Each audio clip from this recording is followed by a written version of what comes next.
Ladies and gentlemen, boys and girls, bring it on in for another edition, a postseason edition of Picks and Roll. Brace, Sean Barnard. Sean Barnard covers all things 76ers and NBA for us on The Gambler. A lot to discuss, including last night's beatdown, bang, Oklahoma City. I just want to say that I was slow to get into the postseason wagering bag. I was away for a little bit, and I don't know if I was feeling it in the games one. I probably was, and I just was like, all right, let's see. But the last 3 nights have picked winners, so 3 straight nights of green dots or coming out on top. Let's put it that way. Only placed one wager last night. Had the feeling OKC was going to get it going. Really disappointed in that game one spot where they only won by a point or 2 points, whatever it was. And man, I was a little worried about Valanciunas early, but Chet had the answer to come back the other way. He was tremendous, and you just knew OKC was going to get it going because of the home floor, and they're just too damn good to be held down by a New Orleans Pelicans team without Zion. Yeah, absolutely. And I'm still disappointed that OKC did not get a big body center as an option for those type of Valanciunas matchups, and more specifically looking ahead to like a Nikola Jokic type matchup. But the bottom line is there's a ton of talent on that team. They are the real deal, and I do not see this being a specific issue in this series. So they're up 2-0, grabbed the stranglehold of that series, and now heading down to New Orleans. I do think they're the better team. I think that Pelicans team is sneaky one that should be hovering their hand over to the panic button of how do you really get better from here. I know Zion, the injury stuff is the biggest factor with all of that, and disappointed that he's not on the floor. They're absolutely a different team when he is there, but it is interesting the direction of these two teams. And once again, I've believed in this Thunder team throughout most of the season. I do think they're legit, and I'm excited to see how deep they can take it. Yes, Sean Barnard actually said championship. I asked him many, many moons ago, what is the ceiling for this team? He said, I don't think there is a ceiling on this team other than a championship ceiling. So can they beat the Denver Nuggets? We'll see. We got a long way till we get to that conversation, but it's interesting, Sean, because we do have a game 3 in our backyard tonight. So let's go ahead and get right to it. Sixers and Knicks, game 3. Sixers on DraftKings Sportsbook listed as a 5-point favorite. That's what we call a flip in the game. 203, essentially, that's what the number was in favor of the Knicks in games 1 and 2. Now, you just said, Sean Barnard, Oklahoma City has a stranglehold on that series being up 2-0. Would you say the same about the Knicks right now? I would not, and I don't think like this is the same 2-0 series. That you want to look at that. That felt like, yeah. I mean, I do believe I get 2-0 is 2-0. There's no changing that, but I do think that the way games play out does matter in the context here. That you want to look and directly compare this. Like the Pelicans are throwing their best punch and don't have one against the Thunder. That I don't think the Thunder played well in game 1, and the Pelicans kind of gave them a dance, still couldn't do it. And then the Thunder did throw their best punch and absolutely dominated in game 2. You want to look at this Knicks and Sixers series. I think the Sixers have been the better team for the better part of most of those minutes, and it's disappointing that they are down 0-2. I do believe this team can pick themselves off the mat. I think it's a good thing that they had an extra day of rest for both the mentality and physical standpoint. Obviously, Joel Embiid's knee and what version of himself can show up on the floor. And I do think it was necessary for them to take an extra day to process and move on from that specific game. So I do think they bounce back. It all starts with tonight's game, of course, and I think Sixers come out with a convincing victory. That I just don't believe that the guys around Tyrese Maxey and Joel Embiid can play as poorly as has been the case so far. Okay. Yeah, you're right. You know, last night the big story is, of course, Boston losing to Miami. Wouldn't that be great? One time in our lives for a team that's undermanned, that's dealing with some sort of injury to their best player, Joel Embiid, whatever it is, whoever it is over the years, and to go on the road and take down the number 1 overall seed, the Boston Celtics, who are far and away the best team all season long. We're a 14.5-point favorite at home, game 2, to put a stranglehold on that series, and they lose outright. Wouldn't it be nice one time to have the bench produce, to have Tobias Harris go off, somebody get unconscious? Batum did it in that game 1 against Miami. If that wasn't the case, they weren't winning that game. So wouldn't it be nice to have that repeat performance one time in our lives over the last 5-6 seasons in the postseason? It just doesn't happen for the 76ers. All right, you said a lot there, and I've heard a lot about this. I've heard you and many people telling me that the Sixers have been the better team in this series. I disagree. Right. Now, number 1, game 1, full disclosure, was not able to be front and center eat, sleep, and drink in the game, but did watch it, thought the Sixers were going to win the game. They were up by double digits, was shocked that they ended up losing the game. Of course, we know the Knicks didn't beat them. So I want to put that to the side. Let's just talk about game 2. How are you telling me the Sixers were the better team in game 2? Putting the nonsense at the end of the game to the side, just trusting my judgment, trusting my eyes. And I get it. They were at home. The place was a zoo. But man, that looked like a team that just wanted it more. That looked like a team that just was not going to lose that game. And then look what happened. I know it was pandemonium, and it took every freaking call to go against the Sixers, and not an official way, because we got the last 2-minute report. But in my eyes, that Knicks team just was. They were getting all the loose balls. They were more scrappy. This is what playoff basketball is about. They're the number 2 seed. This is what they've been doing all season long. I didn't think the Sixers matched that, and especially in the second half. Yeah, and that's all fair, and that has been the difference. It is that this what this Knicks team does is that they scrap, they crawl, they dig in, tackle you, do whatever it needs, and especially when I'm not going to be the ref guy and lean on that because I've done enough of that conversation. But like when it is a little bit of a light whistle, the Knicks are particularly a team that benefits from that. They are a team that want to make sure it's a physical game, muscle it up. But from the Sixers side of things, I mean, Tyrese Maxey and Joel Embiid have been the best 2 players on the floor of the series. Now, there's been nothing beyond that, and that's been a good part of the issue. But I thought the Sixers played the exact brand of basketball that it takes to beat that Knicks team for 47 minutes and 15 seconds in that game. And they did make adjustments, controlling the rebounds better. It frustrating that down the stretch, that's ultimately what led to the demise, that if you do get 1 rebound and Isaiah Hartenstein doesn't there, we're not having any sorts of these types of conversations. So I agreed with a ton of the adjustments. I think the game plan on Jalen Brunson has been terrific, and I think that's real. I don't think these are shooting flukes that he's going to find his way out of. Kelly Oubre deserves a huge hat tip for the way that he has locked him up and been the primary defender on a lot of that. The rebounding battle, it was clear there was an intentional just focus, and that needs to continue. I still would like to see a little more. I still want to see the Paul Reed and Joel Embiid minutes, not for an entire game, but like that final possession. It's a different story if you got a guy like Paul Reed going up with Isaiah Hartenstein there rather than Nico Batum trying to box him out and doing a really bad job of it. So there's still adjustments to be made, but I think tangibly, like they took strides forward in matching up from game 1 to game 2. They controlled the game nearly from start to finish. The Knicks had a little bit of a lead. So I still feel good about this Sixers team overall, and it all starts with getting a win tonight. All right. It comes back to, look, I could get it. I could see it. And again, they were up, right? So it's like you're not putting something out there that wasn't real, like you said, that we didn't see with our own eyes. What I would come back to is this, and this has been always my number one, and you know where I'm going. It's Joel Embiid's health. And I get it. He played with 1 leg, and he was tremendous. I got the box score up in front of me. Hell, he played 36 minutes and really on like 60% in game 1. Yeah. A little bit better in game 2, but still in the second half, you saw it really taking its toll on him. He finished just 34 points.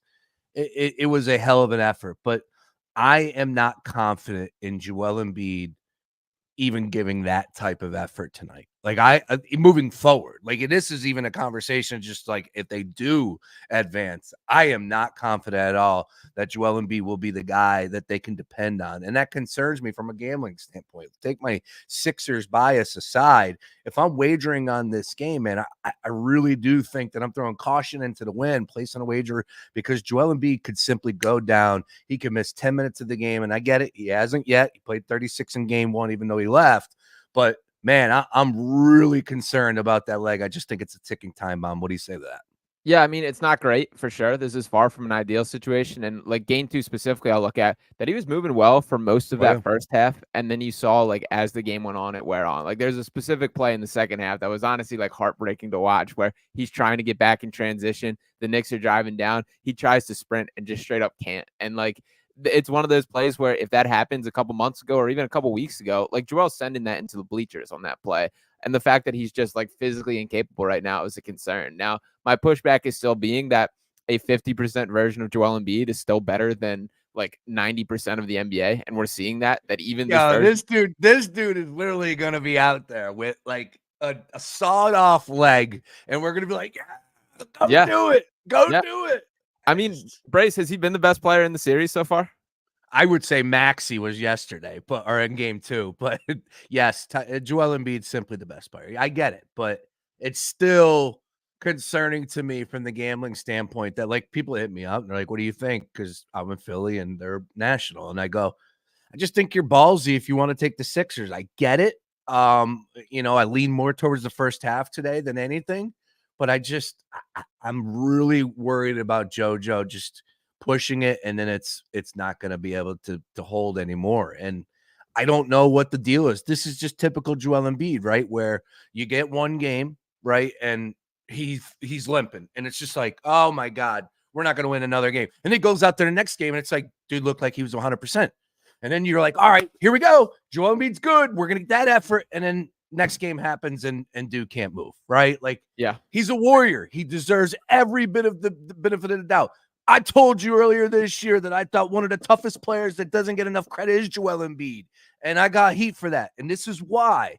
I get it. We're sick and we're tired and we're just like, man, we want the guy to be healthy, but he's not. He's a big man. Those days are past him. It is what it is. And he's out there balling for us. But from the gambling standpoint, I can't look you in the face and say, put your hard-earned money on this team because I believe Joel Embiid will be there when they need him the most in that second half. I'm just concerned about that. Series spread at +1.5, +145, I think is worth taking. I do think the Sixers team wins 2 games. I think they win the back-to-back in Philadelphia. The Joel Embiid stuff, like, I hear you, but I like am more of the notion that I just don't believe the other guys are going to play as poorly as they have so far. Like, to lay out specifically what they have been so far, I mean, not that I'm going to pump up guys like Tobias Harris and Buddy Hield has looked like a lost cause, which is entirely frustrating. But we know the phrase that role players play better at home. And so far this series, Joel Embiid and Tyrese Maxey have scored 131 points. The rest of the Sixers combined have tallied 74. Like, I just think that scale has to tip, and that's what I fully expect tonight. That I do think that there's going to be a little bit of a 3-point jolt from guys like Nico Batum. I do think Kelly Oubre gets it going in a way that he hasn't, and I hesitate to be too critical of him because of how good he's been defensively in the series, and that's a lot to manage Jalen Brunson the way he has. I think Nick Nurse is going to make a conscious effort to get Buddy Hield going, that calls some plays, get him to just get open looks and make sure that happens early because he is a guy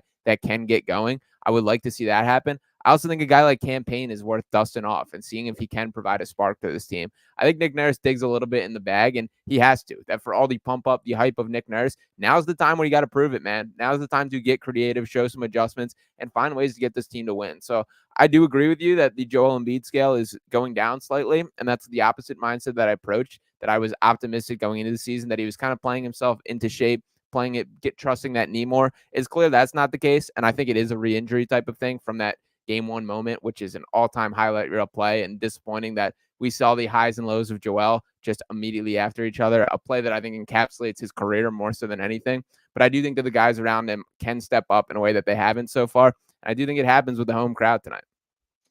It's interesting, the ebbs and flows of a series, and you bring up the cliche, but it is true. Role players play better at home, so that's something to definitely keep in mind. I like that.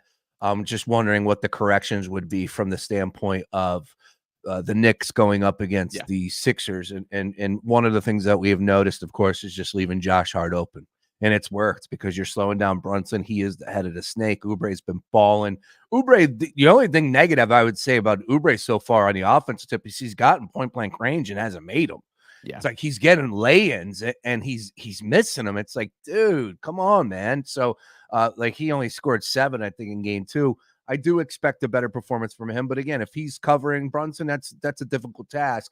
I'm wondering, where does the adjustment come from the Knicks now? They're up 2-0. But I think they're probably looking at themselves in the mirror going, yeah, look, we are going on the road. This is definitely going to be difficult, but it's a place that they have won before, and they've blown out the Sixers here. So they're not too scared, of course. The Villanova connection is real. We got to be real about that. Three of those guys played a ton of games at Wells Fargo Center, know the area very well. So that's real. What's the adjustment from the Knicks standpoint in your mind to combat, what the Sixers were successfully doing in game 2, if anything? So the biggest thing that I expect, and this is concerning from a Sixers side of things, is like when I praise the Jalen Brunson coverage, it's not just Kelly Oubre one-on-one playing well, but there's a ton of other bodies kind of being thrown at him, shades being thrown, and specifically like the Joel Embiid stuff, that the Joel Embiid pick and roll coverage is he's much more comfortable playing drop defense where you essentially are giving the mid-range is the best option for a team to take. You never can take away every option, so you're more or less kind of giving them something. And typically if you're playing drop, that the mid-range is the fix there. Embiid, to his credit, has played much more hedge where he's blitzing, he's getting up in Brunson's face. I expect them to fully test that they're going to test the movement of Joel Embiid, put him in a ton of pick and roll coverages, and even try and get him in some switch opportunities, which that's more so dictated by the roll man in that play. Is if, like, for example, if Oubre's the guy covering Brunson and Embiid's the guy on, say, Hartenstein, who's setting the screen here, try and get a full switch to where it's Embiid on Brunson and just really test him in space. I think the Knicks are going to lean into that and see what Joel is truly capable of. And I mean, we're not sugarcoating it. Like, we can see that his movement's not 100%, and particularly the lateral movement, I think, is concerning to me. And a guy like Brunson can take advantage of that. So I think the Knicks are going to lean into that game plan way more. But on the other side of things, like, that's not their traditional offense. So now you're going out of your way to make an adjustment to try and take care of a weakness of opponents. And that can work in both ways. That sometimes you get yourself out of whack when you're trying to overdo it in a case. But I do expect them to try and get Embiid in space, particularly in some pick and roll opportunities with Brunson. And to the Josh Hart point, let the man keep shooting. That I believe in the baseball card. He's a 31% three-point shooter this year, and he's a guy that is not going to look like prime Steph Curry through the length of this series. He missed a big one down the stretch there, and again, he hit plenty, so I'm not going to be coming down on the guy, but I do think that he comes back to reality a little bit more. So lean into what the stats say and trust your game plan going in. From the points perspective, yeah, he is hungry and he's a badass on the boards and he does a little of everything. He's proved his worth right now with the Knicks. And so is DiVincenzo. He's balling. I think he got a new contract. Didn't he get a new contract? Did he get a new contract with them?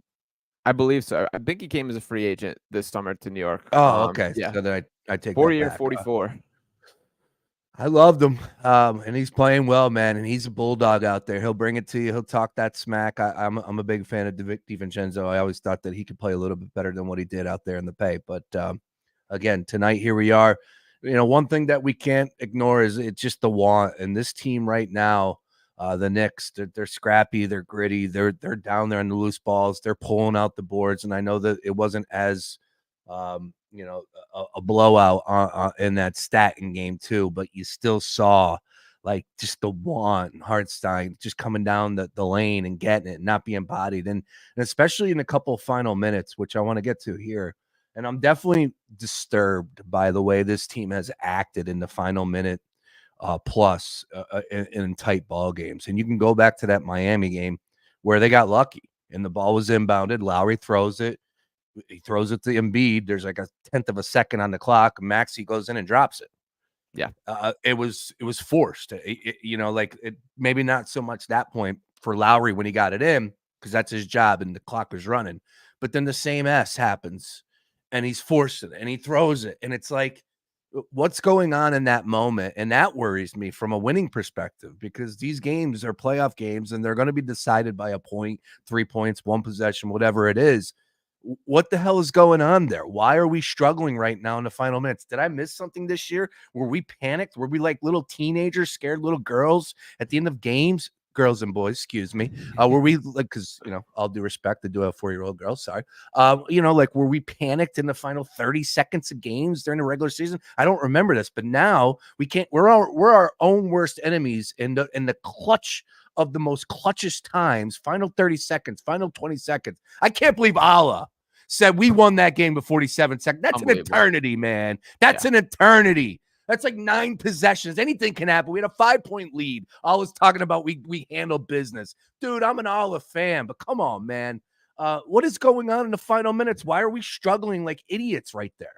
Yeah, absolute violation on the broadcast there. And even watching from home, like, in no world did I think that game was over at that point, nor do I think anybody should have. And we saw exactly why. So I can't believe that was said over the broadcast waves. Absolute jinx, and probably like that's going to be an all-timer as far as that goes. As far as the team as the whole, I mean, they haven't been perfect at this throughout the regular season for sure. And specifically to throw like criticism here, I'm pretty hard on Kyle Lowry about this, that I have like a particularly issue that Kyle Lowry is supposed to be this veteran, this champion, this tone setting guy. And some of it is like he does it in a different way, that it's clear that his number one, and you just watch him throughout the flow of the game. This is not just a last minute thing, that what he does, and it's clearly intentional by him, is he tries to get the ball quick and get it in quick. And the goal of that being like before the defense can react, essentially. But I think he overdoes it to an extent, and particularly that final play. I have an issue with him throwing it to Maxey, period, there. That you should be the guy that the second that there's resistance from the Knicks there, be the man to step up and take a timeout. You Kyle Lowry. That like these are why you're here. And Nurse kind of talked through it post game that the mindset is when they make the basket, number one, you get in, you try and get an inbounds pass. And the best case scenario would obviously you get it in quick, you take the foul and then shoot free throws and save the timeout. But to me, the second that didn't happen is call a timeout. There's too much at stake there. There's too much at risk. And Nurse, I guess, kind of did. I know the last 2-minute report says that he should have been warranted. I would have preferred a much more intentional Nick Nurse going out of his way to make sure that timeout is called. You see coaches do it all the time where they're walking onto the court, they're screaming, they're running at the ref. That should have been the case from Nurse there. But again, Kyle Lowry also has the capability to do that he should have looked to the referee the second that wasn't developing the way it should to call a timeout himself. So from my end, I'm putting this on Lowry's shoulders that the reason you're here is to be this championship guy, this veteran point guard, a primary decision maker, or very high IQ basketball player. You got to grow up a little bit here and lead this team properly. And frankly, he hasn't. And Nico Batum's another guy who should be in these shoes, that he's been their primary inbounder in a lot of opportunities. But the veterans got to be vets a little bit more, and that has not happened thus far. It's got to stop, right? You would think like that is done. It's twice. If I'm watching at home, it registers for me. If I'm Nick Nurse, I'm losing my mind the way that game ended. Yeah. And like I said, there was an opportunity. I forget what the score was, but if that ball goes out of bounds with a second left against Miami, that's a possession. That's at least an inbound. You can at least get a tip. Yeah, it's a shot. So I was really bothered, especially because of what took place in the game against Miami and the way we just fell apart and just crumbled right there with 20 plus seconds to go. So I expect them to change. And I don't know if that's a matter of be aggressive with the timeouts, and it does suck because in the reality, Sean, yes, you're right, but he was calling timeout, and there was two officials staring at him, and Joel Embiid was calling timeout, and I think Batum was calling timeout. And this is when Maxi's down, and he was fouled, he was pushed. That's what they're doing, and all of the above. It just should not have happened. And now I will tell you straight up, there's still 20 seconds left, I believe, when Maxi goes down. Something like that. Yeah, because the Sixers got the ball back with 12 seconds to make that three. So anything could have happened at that point in time. I'm not going to sit here and be Allah and say the mission accomplished, but ultimately it's just frustrating. So hopefully Nick Nurse says, you know what, we got to be different in these pressure cooker times and make some changes here. So we'll see what happens as far as the rotation. I know the boys are tired, man. I know they are. And when you have the home floor, you get that extra push. That's a much different ball game, and that's what the Garden's rocking. The Garden is a jungle, and they deserve a lot of credit. That fan base brings it. Now, I want to bring some heartbreak to that city because they've had 2 straight parties now, and they shouldn't have had game 2. So tonight, Sixers at home. They're 5-point favorites. I know what you're gonna say, but 3.5 is where I'm at. Okay. Because of Joel Embiid's health, and there's just it's the calls will be there right from the jump. The Bronx cheer is going to happen at that first whistle. Everybody's going to go absolutely nuts. So I think that's going to only continue to snowball down the hill, gain momentum. So I think first half is the play here. Sixers minus 3.5 on DraftKings Sportsbook. I'm locked in. Where are you at tonight? Yeah, and specifically, there is a little parlay that I like that I strung together. Kelly Oubre alternate points for 15 and Sixers money line is plus 500. I like that a lot. And Oubre scored in 1? What did he score in game 1? Not a ton. I'll look that up real quick. He has. Well, why would you go to that? Let me ask you, because darn well defensively it's working, so they're not going to change anything, and it seems like maybe that's kind of taking a little bit of a step.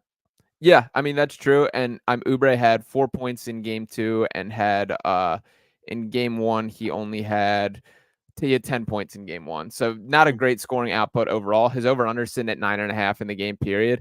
I mean, as much as I give Kelly credit for what he's done defensively, the real talk analysis is he's grown into the third option on the Sixers team, and they need him to be that offensively. I do think adjustment-wise that Nick Nurse is going to be more active in making it a point to have him as a backdoor cutter. That's been a period where an area where he shined throughout the season, and I haven't seen a ton of it in the first 2 games here. As much as I'm critiquing the guys for not stepping up, it's been a whole lot of Maxi and Embiid ball in the offense end. That now it's time for Nurse to dig into that bag, run some plays for other guys, and I do think Kelly's the number 1 look there. That I'm over expecting Tobias Harris to be that guy, and I think everyone should be to this point. I do think Oubre has a little bit of a hunger. He is a guy who feeds off adrenaline and energy, and that's going to be there in the building. And from a skill set standpoint, like he's just missed shots that I don't think are going to be the case. He smoked a couple layups. He's typically a very good transition player and a guy that is at his best when attacking the rim. I think they make it a point to get him going tonight, and he's cleared 15 plenty of times this season, was a 20-point per game scorer last year. I think he can do that. So I like the 15 points in Sixers money line. Yeah, what he scored 18.9 this year? Is that what his number was? I have it Somewhere in front of me. there, yeah. Yeah. Oh, no. Yeah, because that was just for the month. Excuse me. Anyways, regardless, in the stretch of 331 to 412, essentially the games that mattered, all of them mattered on a stretch. 32, 26, 18, 17, 26, 17, 21. They need it. Yeah. And that's and the he message. was 15.4 for the season. The message in that locker room has to be, guys, like, look yourself in the mirror. Like, let's just be fans for a second. Like, Joel Embiid's on one leg and he's out there fighting and going through it and being that MVP type player. 65%. Like I can't even get to 70. He's not at 70%. No. This dude is just, it's absurd. Now, he's not playing a perfect game. I think it's fair to criticize Joel Embiid at times because, hey, if you're going to be out there, you got to pull down a board. You got to block out. You got to win in winning time, or else the Sixers are going to lose. These games are playoff games. They're going to be decided by 2 to 3 possessions every single game. We got good teams here. This isn't New Orleans without Zion versus OKC, who can absolutely blow the doors off you. These are two really good teams. So I'm not going to be one of these guys. That's why I've said all along, how you view the Sixers is on you. I'm not going to tell you you're wrong at all. I do think there's a time and place to criticize Joel Embiid, but right here, right now, he's just got to do more in winning time. And I'm concerned about that, as I've laid out many, many times already. So we'll see, man. This is going to be a tough one. You told me if they lose game 2, you still believe that they can take 2 and get this to even. I will not believe that. I am still trusting my gut here, but tonight is not the night to say that. Sixers got to win tonight. I think they do win tonight. I do. I think the place is electric. And I did make the case last time we spoke about when we brought this up. I said, I think they get off to a bad start, sluggish start. Knicks come out like the building's going to turn on them. I don't think that that's the case anymore, because I think people are looking at this team going, you know what, man, Joel Embiid's out there balling. Let's show some love here. Now, if they go down by double digits, that's off. But if this team fights like they did in game 2, and there was definitely a difference in the vibe right from the jump for me, I like our chances tonight. So I'm going to take first half. That's what I'm wagering on here. We've talked a lot here, Sean. We've talked 27 minutes. We haven't even talked about Tyrese Maxey. Just awesome. Go for it. Tyrese Maxey, your thoughts? He's a star, man. He's every bit of the star that we could have hoped he could be. I expect that full max contract to be presented him the second this offseason. Actually, I don't, because they're going to sign a free agent first to make it make more sense for the cap. But the bottom line is he's going to be offered every penny of what the Sixers will give him. That's going to be 5 years, $205 million, and he's going to earn every cent of that. This is a dude, he's the real deal, number 2 star that we could ever hope with Joel Embiid. I mean that from every angle of it, from the skill set standpoint, the play style standpoint, the way that he compliments him, and then from like the maturity and leadership standpoint, that I've been really impressed with the way that he's just handled himself. Even after that game, and there were plenty of quotes flying around, ones that I don't even mind, like from Joel talking basically about how embarrassing it was with the referees, and he's correct about that. Like Maxey, he stood up there at the podium and said, I just got to be stronger with the ball. I can't make those decisions down the stretch. It's on me. Like, I'll be better moving forward. And like, to be 23 years old and talking like that after you just outplayed a guy who's getting legitimate MVP buzz in Jalen Brunson is ridiculous stuff. So he's everything we could have hoped he could be and more. I'm very excited for the future of the franchise beyond just this year with Tyrese Maxey. He's like, there's no questions you can have about this dude. He's every bit you could hope, and I can't wait to see where his career comes. And I still think that he's going to continue to be that guy for the length of this series. You ready for this one? Can he do more? Can Maxey do more? No. I mean, I like the dude's averaging 34 points per game so far in the playoffs. And I know. Like, this is like Maxey and Embiid are the only 2 guys that I think should be reserved of criticism so far. Like, it's everybody else that you can throw at. And Embiid, like, the rebounding stuff too. I hear you. He had 1 rebound in that second half. He can't jump. Like this is to me like a Nick Nurse thing of like, you got to be aware of that. I once again pound the table. Throw me some Paul Reed and Joel Embiid minutes. And again, you're not doing that for the length of a game, but like in must rebound moments, like down the stretch there, it doesn't make any sense to me not to have the best rebounder on the floor. So Embiid's limited. Maxi's doing everything he can. And there was also a very cool moment that the cameras caught down the stretch there. It was after Maxi hit one of those big threes where they're jogging down and Joel kind of hits him with a high five, and Maxi just looks at him and just goes, I got you. I got you. Yeah. And that was like very much a moment to me where I was like, you can't ask for more from this kid. He's ready. Bottom line is they did their job. Everything went wrong in the final 45 seconds. And this is a conversation for the off season. Whenever we get there, hopefully it's after a parade down Broad Street, but I would love to see a little bit more 2-man game. I would love, I just envision Jamal Murray and Joker. I get Joel Embiid is not as swift with the pass. Joel Embiid's pretty damn good passing though. Let's not make Joker out, would like to admit. Yeah. Thank you. Let's not make Joker out to be magic and Joel Embiid to be Spud Webb here. No, like these guys are pretty close as far as skills with the basketball. And if Maxi's going to take that step up this year, why not lean on him a little bit more? And maybe he can be even a better Jamal Murray. I don't know. Is that possible in your minds? Like if it's a 2-man game, dude, I need a bucket in the NBA. I'm going to that. You could give me anybody in the NBA. I'm going Joker and Jamal Murray. You give me final seconds bucket. That's who I'm taking that tandem 10 out of 10 times. They're phenomenal. You saw it in that game too against the Lakers, and you knew it was going in. Like, can the Sixers do? I get it, not now. Postseason or off-season practice. Nick Nurse sees it. Is that possible? A 2-man game more with those two?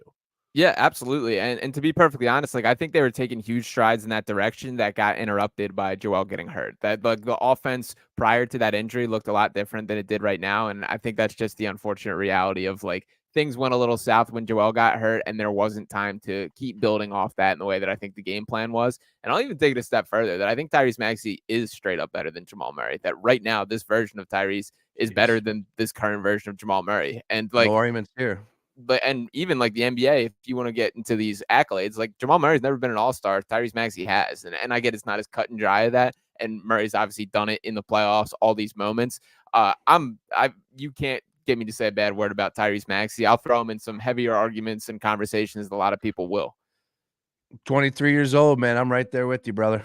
It's like that's no matter what happens, I just look at Tyrese Maxey and I go, all right, we got future. We got a superstar in the making, and I'm excited about like the Nuggets comparison, like the Jamal Murray and Nikola Jokic. I feel very good about the Joel Embiid and Tyrese Maxey. It's the Aaron Gordon that this team is missing. That there's not that like missing link, the grunt work dude, the dude that makes up for these guys' weaknesses. That's to me like the missing link on the Sixers team more so than anything. I'll tell you what, they got a hell of an offense up there.